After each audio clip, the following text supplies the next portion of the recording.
Alright all, like the title suggests, in today's video, we're going to be doing an unboxing and overview. We have the EVGA GeForce RTX 2070 Super Black Gaming Edition graphics card. Let me roll that intro and we'll get into the specs and the first impressions of this card.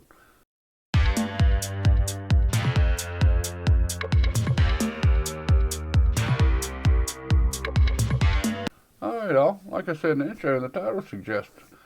In today's video, we're going to be doing an unboxing and an overview of the EVGA GeForce RTX 2070 Super Black Gaming Edition. I'm going to kind of run down the specs with you. I'm going to kind of open up the box, show you what comes with the card, which is a little bit of a spoiler alert. It's a graphics card.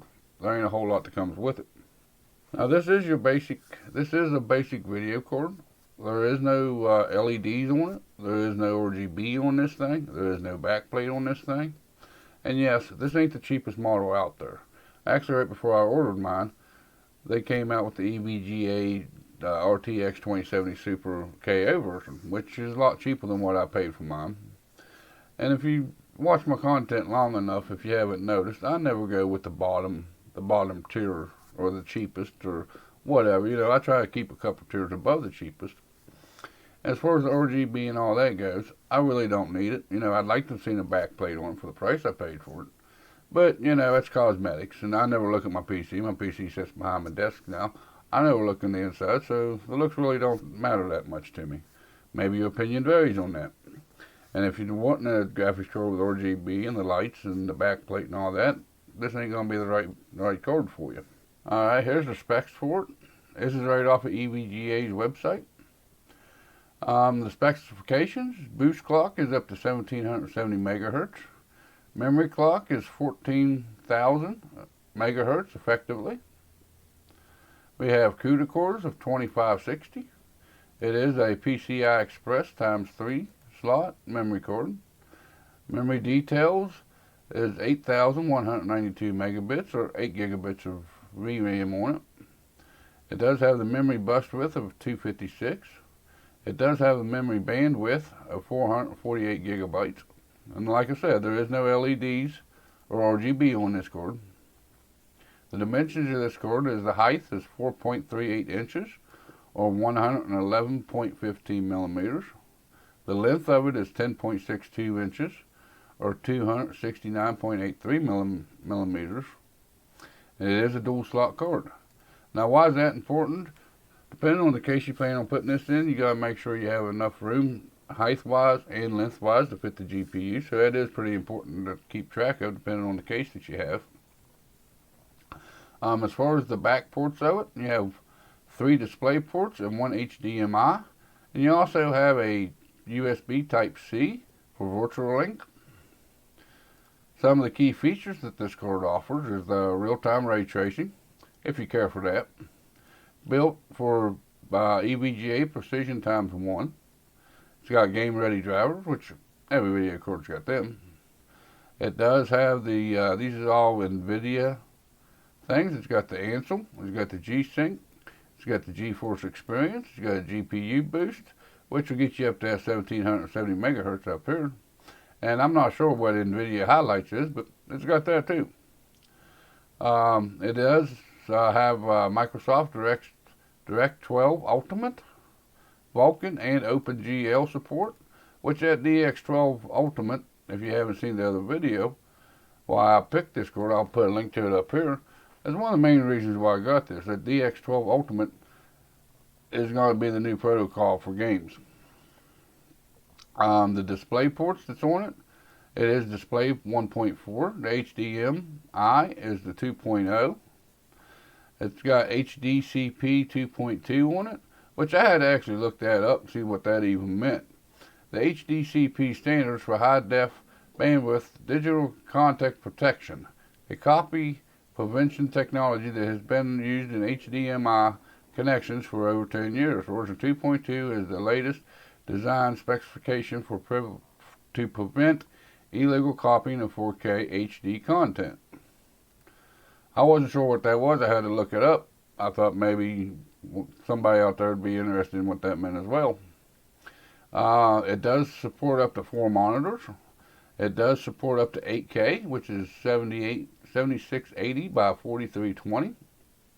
The requirements to run this is they suggest 650 watt or greater power supply, the PCI Express 2.0 or 3.0 compatible motherboards with open graphics slot. It does require 2 PCI Express connectors from your power supply, a 6-pin and an 8-pin, and it is compatible with Windows 10 64-bit and Windows 7 64-bit. I'm sure it'll work on Windows 8.0 or 8.1. And I couldn't find this on NVIDIA's website, but the thermal design power is 215 watts on this. So it is a pretty power-hungry card. But that's pretty well the specs. That's what NVIDIA's got on it. I'm gonna go ahead and get into the unboxing of it here. You know, I'll show you me taking it out of the box and show you everything comes with it and everything like that. And then I'll be back with my conclusion to the video. Alright, I done went over the specs with you. So now let's get this bad boy out of the box and see what all comes with her. I've already cut the tape off camera here. Pull the flap up. Pull these two to the side. And of course, you're going to have a box inside of a box. Of course, why would we expect anything different by this point, right? Alright, flip it around this way. Open it up this way. Looks like it's nice foam packaging. That's it, softer foam. Pretty nice stuff. Not bad. Alright, what's this? We have EVGA GeForce GTX GeForce RTX installation guide. If you never put a video card in, I guess this tells you how to do it. We ain't gonna need that, are we? And on down in here, inside the static bag, anti-static bag here, we have the video card itself. And by looking down in there, looks like the rest of it's empty. We'll pull this out just to make sure there ain't nothing stuck on the back side of it.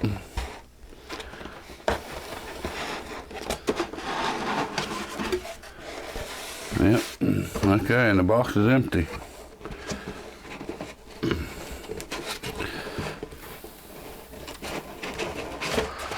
There we go. Set that to the side because we don't going to need that. Alright, here's the card itself.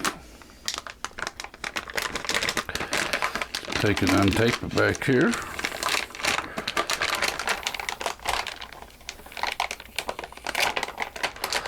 Just like so.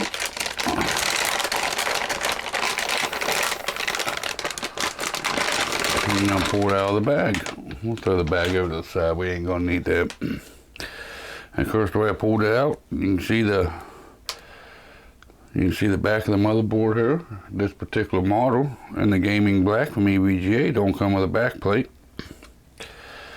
Down here at the bottom, you got your fin stacks, your PCI Express ×3 slot or connector where you put it down inside the slot on your motherboard. Looking at the back of it, it's got a little bit of a metal grate right here. Don't know what that's exactly for. Maybe a little bit more stability or something. Not too sure. Looks like the VRMs on it is cooled by the fin stack. Up here on the top, you have an 8-pin and a 6-pin connector here for your supplemental power. And of course, we got the plastic.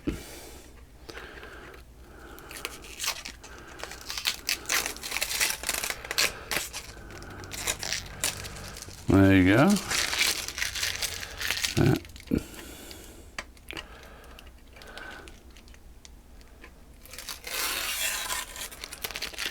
There we go.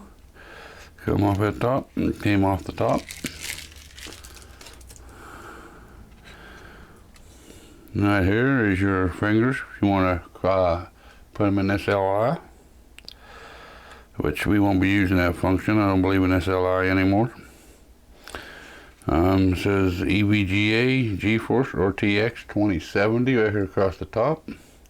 Right here on this little slope, it says Super on it. There's your two 80mm fans for cooling. They look like 80mm to me. And again, it's got the EVGA logo. Looks like maybe plastic on that. GeForce RTX 2070 down here, and Super right here. And maybe just the way it's made. Looks like maybe plastic on it. Don't know. And there is plastic on them. Don't want to get your logos all dirty, right?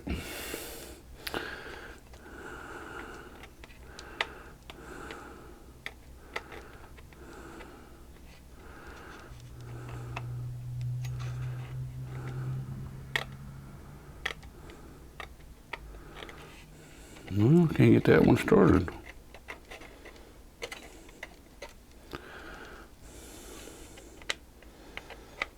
And there she comes. There we go. Looks all nice and pretty now. All that old plastic off of it. And here's the slot that goes down, that holds it actually into your case, that screws down into your case.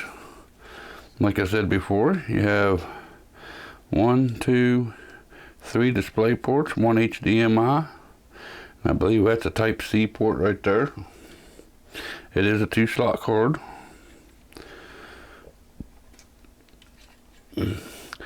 But that's the unboxing of it and the first look of it. Looks like it's built pretty sturdy. It is a plastic heat shroud, but seems to be pretty strong stuff. Actually, it looks like they got some actual screws to hold it on there in the front, which I doubt it's probably just for looks. For the price of it, I wish it would have came with a back plate, but that's all right. I ain't much into this, is the way that things look. I'm more into the way they perform. So let me get reset up here, guys, and I'll finish off the video. All right, I went down through the specs of this video cord with you. I also showed me taking it out of the box. Like I said in the beginning, you know, there ain't no LEDs on it, there ain't no backplate in it. But normally when I buy my components, I normally go for performance, not really the looks of things. But I think it's going to hold up good. You know, as I took it out of the box, it seemed to be nice and sturdy. There wasn't a whole lot of flex in it. Seemed like it was pretty well built. I think it'll do great for my needs. This card is aimed at 1440p gaming mostly for AAA titles. You can do 4K on it if you play some less demanding titles, or if you need a high refresh rate for 1080p gaming. This card would be right up your line. As long as you don't care about the LED and the RGBs and the backplates, you know. But I think it's going to be a pretty good sound investment for me. If you like this kind of content and you enjoyed this video, make sure you give me a thumbs up. If not, give me a thumbs down. There's that comment section below. I go through them every weekend on Saturday morning, 11 o'clock Eastern Standard Time. And while you're down there in that area, don't forget that little subscribe button and notification bell where you're notified next time I put out a video or I go live, which I plan on doing more streaming now with this cord. With all that being said, you all have a good day, and I'll see you in the next video or live stream.